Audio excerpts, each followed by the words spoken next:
A shockwave hit Alvalade and Lisbon's transfer gossip mills when Conrad Harder, Sporting's promising young number 9, was confirmed as RB Leipzig's new striker.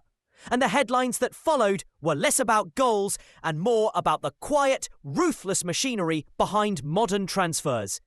What seemed a tidy deadline day deal unfolded as a messy story of alliances and provocations. Agents once working in the background stepped into the spotlight. Whispers of secret pacts surfaced, and Sporting's president fired back with public scorn. This wasn't just a player moving clubs. It was a chess move by powerful intermediaries. And Sporting's proud rebuttal that it had invoiced huge sums without paying commissions only fueled the flames. To understand why this matters, you have to look at the cast. Conrad Harder, a teenager who burst into the scene with poise and goals. Hasan Çetinkaya, a well-known agent who represents top players and whose name keeps appearing every time big deals happen.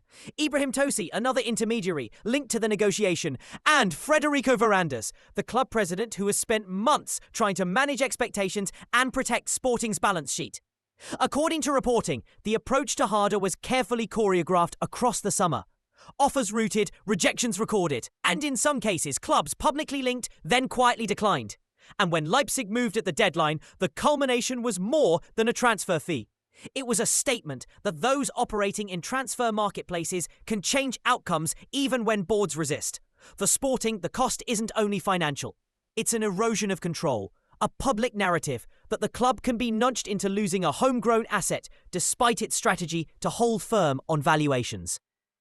For fans, it feels like betrayal. For executives, it's a warning sign that negotiation leverage can shift in a single tweet or a well-timed agent press release. The agent's move also forced a very human reaction. A social media post from a figure close to the agent. A provocative caption that was later edited after backlash. And an immediate, ironic rejoinder from Varandas, pointing to Sporting's transfer revenue and insisting no commission had been paid. Words that read like both defiance and a challenge. But beyond the drama lie real consequences. Sporting now must replace forward depth and manage locker room morale, while rivals watch how agent networks can unsettle clubs. Players themselves are caught in the middle. Young talents who see agents as career accelerators, but risk being used as strategic pieces in bigger games. And the bigger picture is stark. This episode exposes how transfers are no longer simple transactions between clubs and players. They are multi-actor negotiations, where image, timing, and off-field pressure matter as much as money. As the dust settles, two questions will steer the next headlines.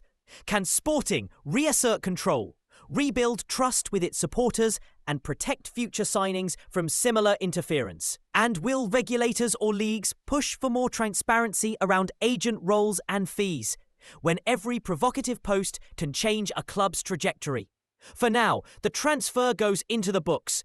A new Leipzig striker, a club that believed it had resisted paying commissions, and an agent network that has shown it can rearrange the market. But the story is far from over. Because in a business driven by whispers and wire transfers, public pride and private pacts, the next move could turn this into a full-blown institutional fight rather than a single headline.